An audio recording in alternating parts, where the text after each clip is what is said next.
ලෝකයේ අඩු මිලට විදුලිය සහ ඉන්ධන බලාපොරොත්තු යුගයේ අවසන් වෙතයි විදුලි බල හා බල ශක්තිය අමාත්‍ය පාටලී චම්පික රණවක මහතා පවසනවා. අමාත්‍යවරයා මේ බව පැවසුවේ නිවුස් ෆස්ට් වසන්ත ප්‍රදීප් මාසිංහගේ සමග ඩිරෙක්ට් ටොක් විශේෂාංගයට එක් වෙමින්.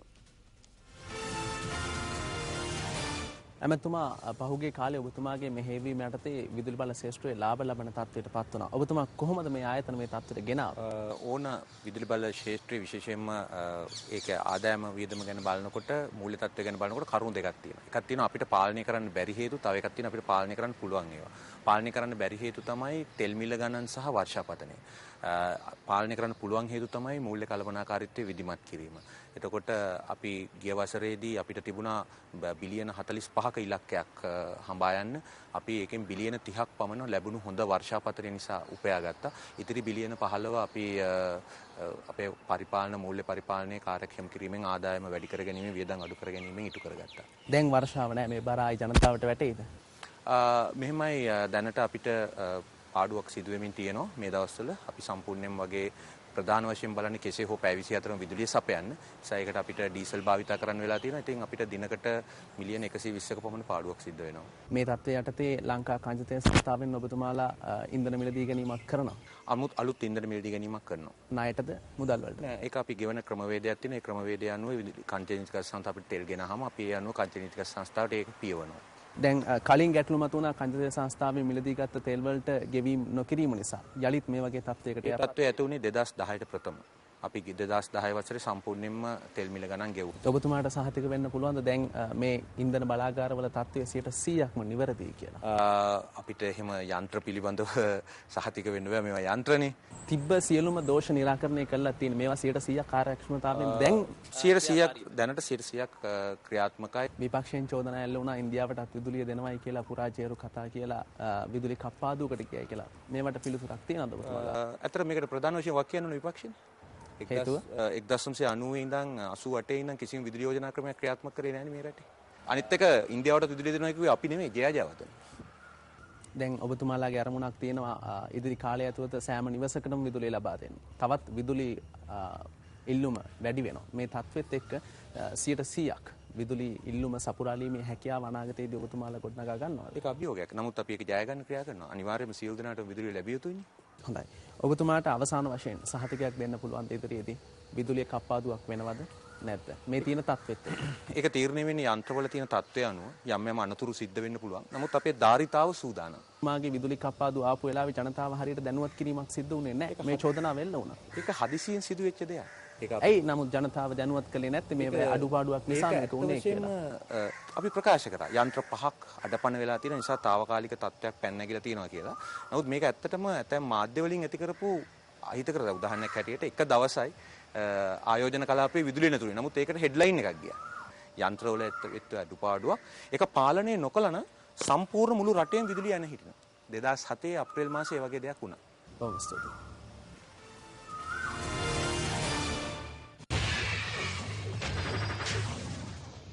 ගල්කිරියාගම නාමල්ලුවනේ ඇති ලෝ ප්‍රකට රෝස තිරුවානා නිදියට අමතරව තවත් එවැනි නිදියක් යටියන්තර ප්‍රාදේශීය ලේකම් බල ප්‍රදේශයෙන් සොයා ගැනුනේ 2004 වසරේදී. නාගස්තැන්න වතුයාය මතු පිටින් අක්කර 40ක පමණ වපසරියක් පුරා විහිදී ඇති මේ තිරුවානා නිදිය අද වන විට කිසියම් පුද්ගලයෙකුගේ තනි අයිතියට නතුව තිබෙනවා. මේ පිළිබඳ සවිස්තර වාර්තාව අද රාත්‍රී 10ට විමර්ශන තුලින්. බිස්කට් නම් ලොව සුපතල මැලිබන්. පේරාදෙණියේ අද උදෑසන සිදු වූ රියානතුරකින් පුද්ගලයන් 4 දෙනෙකු මිය ගියා. පොලිසිය පැවසුවේ එහිදී තුවාල ලැබූ 29 දෙනෙකු පේරාදෙණිය හා මහනුවර රෝහල්වල ප්‍රතිකාර ලබන බවයි. අද පෙරවරුවේ පේරාදෙණිය කිරිබත් කුඹුර ප්‍රදේශයේදී මෙම අනතුර සිදු වුණා. ඒ මගී ප්‍රවාහන පෞද්ගලික බස් රථයක් සහ ඇඟලුම් කම්හල් සේවිකාවන් ප්‍රවාහනය කළ බස් රථයක් එකිනෙක ගැටීමෙන් අනතුරටපත් මගී ප්‍රවාහන බස් රථය මාතලේ සිට කොළඹ දෙසට ධාවනය වෙමින් තිබූ අතර අනෙක් බස් රථය මවනැල්ලේ සිට මහනුවරට ධාවනය වෙමින් තිබුණා. මාතලේ බස් එකේ ඇවිල්ලා තියෙනවා. මේක මැදින් තියෙනවා. මේක ඇතුළට කැවිලා මේ බක්ස් එක සම්පූර්ණයෙන්ම. අර පැත්තෙන් ආපු බස් එකේ වැදිලා ඩ්‍රයිවර් මහත්තයා එතනම ජීවිත වුණ අතර නෑ. ඇඟලුම් සේවිකාවන් ප්‍රවාහනය කළ බස් රථයේ රියදුරද අනතුරින් මිය ගියා. හෙම්මාතගම රන්තිනිගම ප්‍රදේශයේ පදිංචි ඔහු 27 හැවිරිදි මහේෂ් ප්‍රියංක නවරත්න. හෙම්මාතගම පදිංචිව සිටි කාන්තාවන් දෙදෙනෙකුද මෙම අනතුරින් මිය ගියා. තුවාල ලැබූ තවත් 20 දෙනෙකු පේරාදෙණිය රෝහලටත් තවත් 10 දෙනෙකු මහනුවර මහ රෝහලටත් ඇතුළත් කෙරුණා. මේ අතර මහනුවර මහ රෝහලේ හදිසි ප්‍රතිකාර ඒකකයේ ප්‍රතිකාර ලැබමින් සිටි අයෙකු අද පස්වරුවේ මිය ගිය බව රෝහල් පොලිසිය ප්‍රකාශ කළා.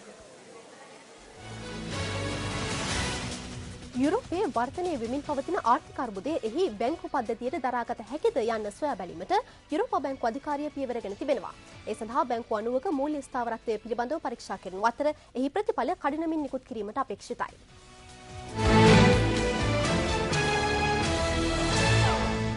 යුරෝපා සංගමයේ ප්‍රධාන රටවල් වන අයර්ලන්තය, ග්‍රීසිය, පෘතුගාලය හා ඉතාලිය වැනි රටවල් මුහුණ දී ඇති ආර්ථික අර්බුදය තවදුරටත් වර්ධනය වීමේ ලකුණු මේ වන විට මතුවෙමින් තිබෙනවා.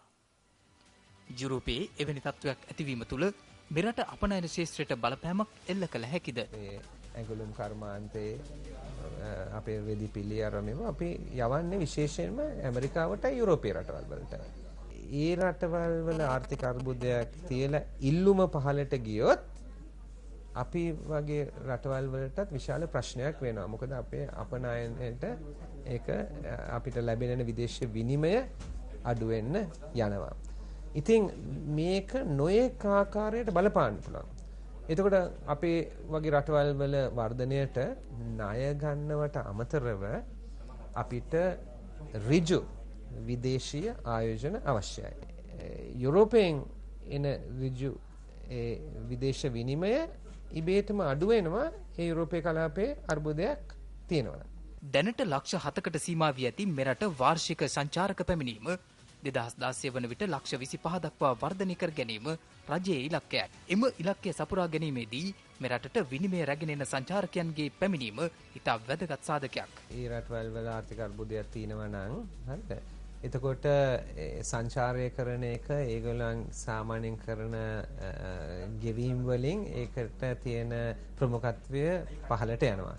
පහළට ගියාම ඒගොල්ලන් අපි වැනි රටවල් වලට එන්නේ නැහැ. සමහරට ළඟ අහල පහල තියෙන රටවල් වලට සංචාරය කරයි මෙච්චර දුර එන්නේ නැහැ. යුරෝපා ආර්ථික අර්බුදය ජාත්‍යන්තර මූල්‍ය වෙළඳපොළ තුළ ඇති කරන පීඩනය සංවර්ධනය වෙමින් පවතින රටවල් කෙරෙහි අහිතකර බලපෑම් එල්ල කළ හැකි බවද වික්‍රමරත්න මහතා පෙන්වා දෙනවා. සමහරවිට අපි හිතාගෙන ඉන්නවා මේ වගේ දේවල් අපේ වගේ රටවල් වල වෙන්නේ නැහැ කියලා. වෙන්න පුළුවන්. මොකද අර්බුදයක් තියෙනකොට රේටින් එක පහළ යහට ගියාම ලෝක වෙළඳපොළට ගියාම ණය ගන්න අවදානම පෙනුනහම ඒගොල්ලන්ගේ පොලිය අනුපාතය ඒකට හරි ගස්සනවා. ඉතින් එතන ලොකු ප්‍රශ්නයක් තියෙනවා. එවැනි අර්බුදයක් ශ්‍රී ලංකාවේ ඇතිවිය හැකිද? හෙට විමසා බලමු.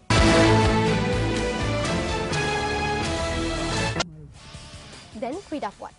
කොළඹ රාජකීය විද්‍යාලයේ අන්තර් පාසල් අවුරුදු 20න් පහළ ලීග් රග්බි තරගාවලියේ ශූරතාව දිනාගත්තා.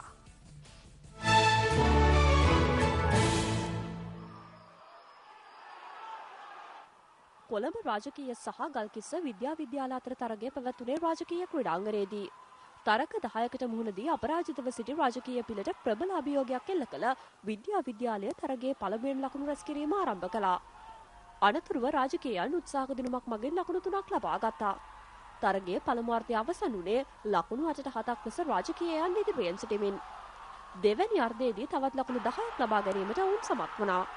ප්‍රතිවාදී විද්‍යාලය තරගයේ නියමිත කාලය අවසන් වන විට රැස් කරගෙන සිටි ලකුණු සංඛ්‍යාව 15ක්.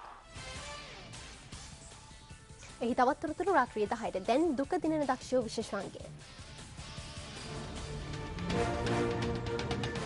වාරියපොළ මහකෙළිය මහාවිද්‍යාලය සිසුන් 350 දෙනෙකු සිප්සත හදාරන පාසලක්. එහි දැල්පන්දු ක්‍රීඩිකාවන් විශිෂ්ට දක්ෂතා දක්වමින් රටේ අවධානය දිනාගත්තද ඔවුන්ට අවම පහසුකම්වත් නැහැ. 2009 වසරේදී අන්තර් පාසල් සමස්ත ලංකා දැල්පන්දු තරගාවලියේ වයස අවුරුදු 12න් පහළ බී කාණ්ඩයේ 9 වෙනි ස්ථානයේ හිමි කරගත්තේද මේ පාසලේ ක්‍රීඩිකාවන්. ගොඩක් දුප්පත් ළමයි ඉන්න ඉස්කෝලයක්. ඉතින් ජාතික තලයට ක්‍රීඩිකාවන් බිහි කරන්න පුළුවන් තරමේ දක්ෂතා තියෙන ළමයි ඉන්නවා. නමුත් දුප්පත්කම හින්දා උන්ට ඉස්සරහට යන්න අපහසුකමක් තියෙනවා. සපත්තුවත් නැති ළමයි ගොඩක් ඉන්නේ. පළාත් මට්ටම දක්වා ජයග්‍රහණ රැසක් ලබා සිටින ඔවුන් මෙවර සමස්ත ලංකා තරගාවලිය ගැන දැඩි අවධානයකින් සිටිනවා. අපිට මේ ජයග්‍රහණ ලබා ගන්න අවශ්‍ය පහසුකම් ඉතාමත් අඩුයි. මොකද අපේ පාසලේ කණ්ඩායම් තුනකටම ක්‍රීඩා කරන්න තියෙන එකම එක බෝලයයි. ඒ වුණාට අපිට ශ්‍රී ලංකාවේ හරියට පිට්ටනියක් නැහැ. කෝඩ් දෙකම දිරලා ගිහිල්ලා ගොඩක් ඒ කෝඩ් දෙක වෙලාවකට ෂූට් කරද්දි බිමට වැටෙනවා. දිවයිනේ දැල්පන්දු කණ්ඩායම් වලට ප්‍රබල අභියෝගයක් එල්ල කරන මේ ක්‍රීඩිකාවන්ට ඇත්තේ හිතේ ධෛර්යයත් විදුහලෙන් ලැබෙන සහයෝගයත් පමණයි. නිසා මේ ක්‍රීඩාවලට ඇලුම් දක්වන කෙනෙක් ඉන්නවා නම් අපේ දරුවන්ට උදව් කරනවා නම් මේගොල්ලන්ගේ හැකියාවන් තව ටිකක් අපිට දියුණු කරන්න පුළුවන් කියන මට්ටමක තියෙනවා. මේ 2015 වසරේදී දැල්පන්දු ලෝක ශ්‍රේණිගත කිරීමවල 5 වෙනි ස්ථානයට පැමිණීමට ශ්‍රී ලංකාව වෙරදරන අවස්ථාවක්. වාරියපොළ මහකෙළිය මහාවිද්‍යාලයට ආලෝකයක් දෙන මේ ක්‍රීඩිකාවන් දිරිගැන්වීම එකී ජාතික ඉලක්කයටද මහත් රුකුලක් නොවන්නේද? ඒ සමගින් ප්‍රෝත්‍යාසනන යළිත් හමුවමු රාත්‍රී 10යි. ආයුබෝවන්.